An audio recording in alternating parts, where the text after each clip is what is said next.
Jai Hind, everyone. Now, India's continuous efforts towards gaining a stronger hand along the Malacca Strait has now reached a new high. In the recent visit of Prime Minister Modi to Indonesia, India and Indonesia have signed an agreement to jointly develop the Sabang port, which is strategically located at the northern tip of Sumatra Island.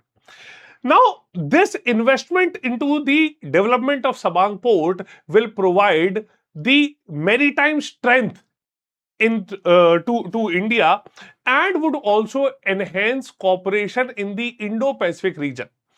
Now, this island, which is around 700 kilometers away from India, why it becomes important? Now, the development of this port will give India a strategic foothold near one of the world's busiest shipping lanes. And in order to counter Chinese rising dominance in this region, this is something and a very important step that has to be taken. Okay. Now, in this session, we will be discussing as to why is India developing Indonesia's Sabang port. Okay. So, a tiny deep water island, Sabang Island, which is at the mouth of the Malacca Strait. Now, a country like India that is 700 plus kilometers away, investing heavily into this port raises concerns. Okay. Moreover, it also raises our curiosity as to why India has been investing so. Now, a very straightforward answer to this is that this investment is not just about building a dockyard. Okay, it is about India securing a very clear view to the world's most critical maritime choke point to counterbalance China's growing dominance in this region. Okay, so when we start off with our discussion, let us see all about Sabang. Okay, now where is this Sabang? So it is around the Way Island on the northern tip of Sumatra in Indonesia. It is 160 kilometers from India's upcoming Great Nicobar Transshipment Project and 710 kilometers from the Andaman and Nicobar Island. Now, this is a gateway, western entrance to the Strait of Malacca. But why now? Now, joint India-Indonesia agreement had initiated during PM Modi's 2018 Jakarta visit. Okay. Moreover, why this port becomes important? Essentially, after the setbacks India has faced in the Chabahar and the Mangala port, India now needs a strong foothold in the Indo-Pacific region. Okay. Now, Chabahar port has suffered due to the US sanctions, and the Mangla port has been a setback due to Bangladesh's growing tilt towards China. So, when we look at this geography of this Sabang port, it sits right at the mouth of Malacca Strait. Now, this is basically the funnel through which we can see that millions of barrels of the oil trade happens daily. Now, what makes this location a gold mine for India is its proximity to the Great Nicobar project. Now, this is the gold mine that India is trying to explore. Okay. Now, essentially, if we just have a look over this perspective, okay, just imagine that this place is how close it is. Okay, so India is now essentially developing a port which is just a stone's throw away from our own territory. Now, we have also seen that the study for this joint development had also been concluded in 2023 itself by India's rights. So, this is moving from a diplomatic handshake to basically an operational reality now. Okay.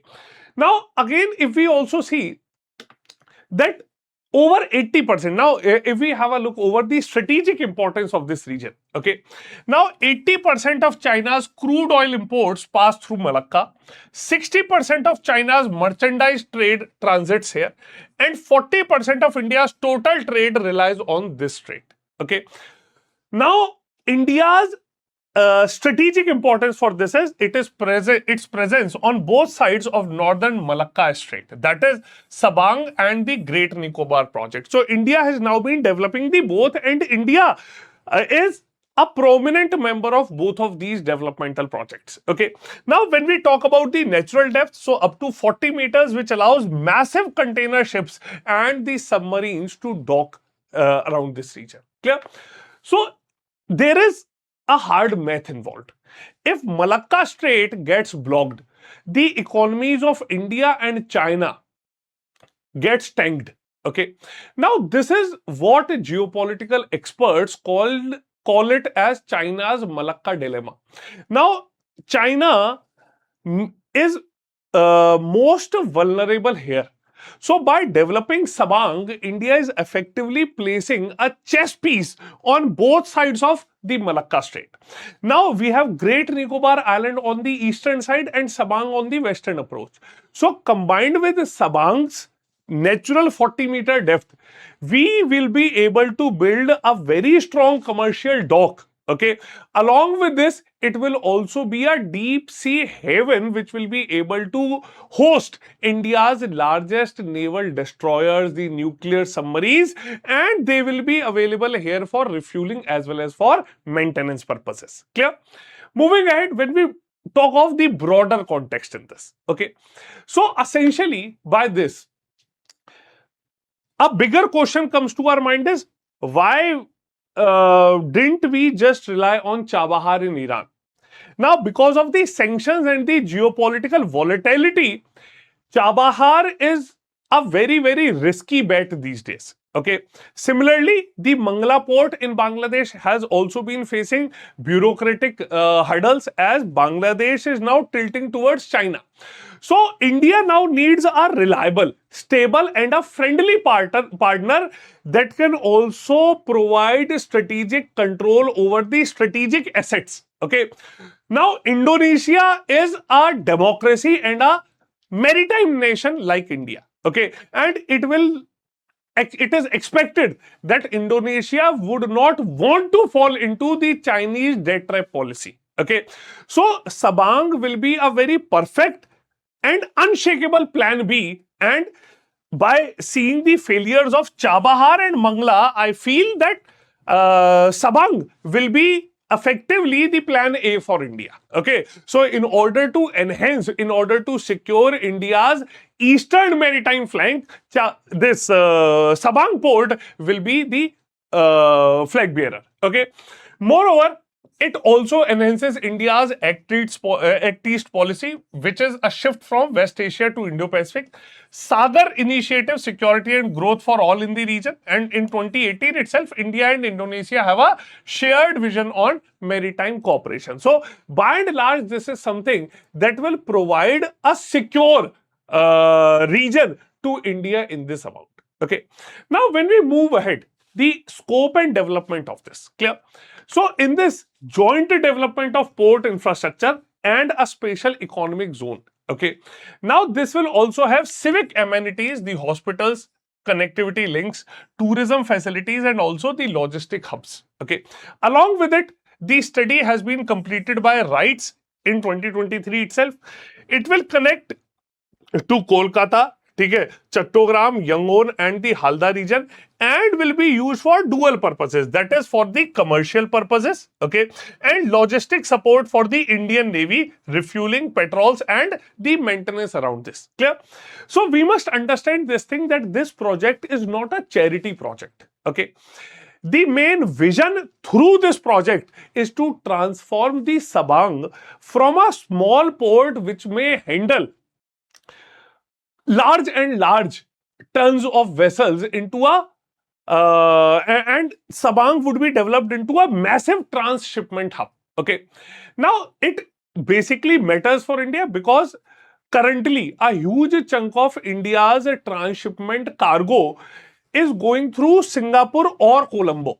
So Sabang will allow us to route that traffic closer to us. Okay, so instead of going all the way from Colombo or Singapore, we will be able to maintain all our logistics closer to India's region. Okay, moreover, it will also help us in integrating the entire Bay of Bengal from Haldia to the Yangon region. Okay, now the best part in this, or the most sought after benefit, is the dual use. Okay, so not just the commercial benefits, it will also provide us with security benefits. Okay, now it will allow Indian naval vessels to conduct regular maintenance and resupply. Okay, meaning that we can extend our naval patrols more deeper into the South China Sea without having to rush to India back and forth. Okay, now, moving ahead onto the economic and commercial benefits. Now, this is something that will boost connectivity. The Andaman is a trade and tourism corridor. The blue economy, it will help us enhance our strength of blue economy. Fisheries, maritime trade and underwater resource exploration. Regional integration, it will link Bay of Bengal ports for containers, oil, coal and iron ore. It will reduce our dependence on foreign transshipment hubs, as I have told you, Singapore and Colombo, and will create jobs and economic opportunities for India's Asia province. Clear? So we can also see one thing, that economically, Sabang will be a force multiplier.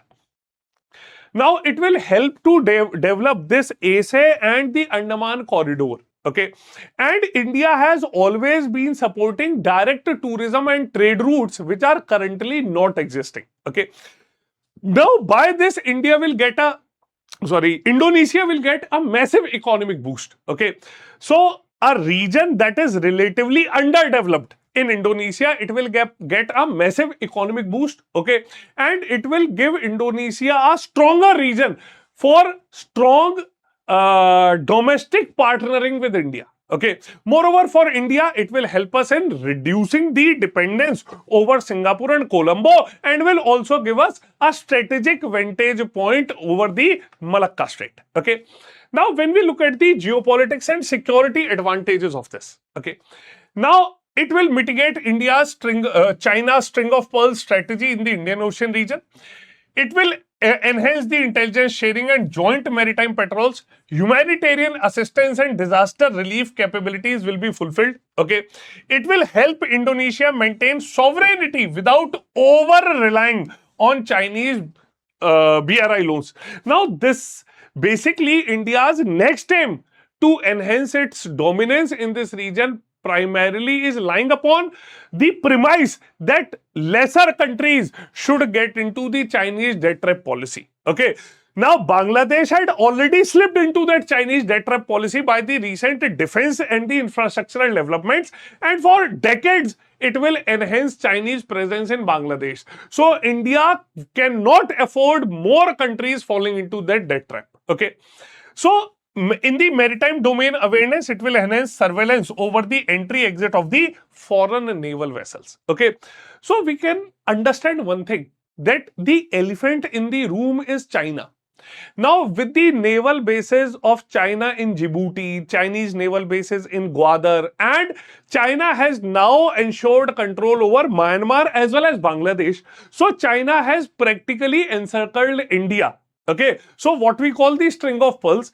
Now, Sabang will be India's response to break that chain of string of pearls. Okay, so we will be able to station our assets into those regions. We will be able to share our intelligence with Indonesia, and India practically will gain a lighthouse over the western exit of the Malacca Strait. Okay, so India will now be able to monitor the Chinese submarines which will be transiting from the South China Sea into the Indian Ocean. Okay, moreover, if in future something similar to tsunami happens or a humanitarian crisis occurs in this region. Now, why we are expecting humanitarian crisis? Because this region is prone to earthquakes. Okay, so Sabang will act as India's frontline base for providing every humanitarian and disaster release assistance, and it will help us to reach every region within hours, which is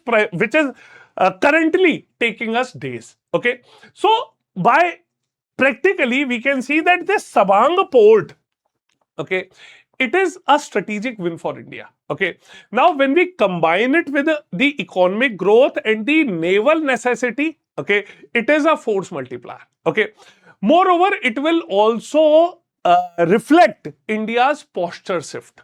Okay, so it will position India as a overall security provider in the Indo-Pacific region, and India will now be not a passive observer in this region. Okay, so if we overall assess this Sabang project, Sabang port investment, okay, so India is not just reacting to China's BRI, okay, India is shaping the maritime architecture in this region. Okay. Moreover, if we have to look forward, okay, the way forward would be to accelerate the infrastructural implementation in this region, and India must deepen its military to military ties with Indonesia. Clear? So, what all are your views on this? Please do let me know. Okay. And finally, wrapping up with this, we can understand that Sabang is a practical physical manifestation of India's Act East policy. Clear? So, it is now reflecting a mature strategic shift. Okay, and India has now been moving aggressively to promote its dominance in this entire region. Clear? Okay, so I hope everything, every aspect has been well discussed. Okay, so please do let me know what all are your views on this. Okay, along with this, do not forget to subscribe to our to the P2I batches of StudyIQ IAS, wherein we'll be uh, starting off with complete English GS foundation batches based upon our SMART model of preparation. Okay. Moreover, this now gives you another opportunity wherein you can get flat 50% off on all UPSC courses. Okay. You just need to use the code SRM Live to avail this discount, and this offer is available only till 10th of July. Clear? Along with this, please do not forget to join me on my Telegram channel. The channel has been named Defense Decoded. Okay. Moreover, I'm also currently running a smart NCRT series. Okay, I'm also currently running a smart NCRT series daily at 3 p.m. Okay, now herein I am covering all Indian polity NCRTs from class 6th to class 12th. Okay, I'm covering all the NCRTs from class 6 to 12th, and this will help you build a strong base for all of your UPSC exam preparation. Clear? So this was all from my side today. Please do scan this QR code and gain access to the Telegram channel, wherein I share all important information as well as the annotated PDFs of all my sessions. Clear? So this was all from my side today. We'll see you all in the next session. Jai Hind.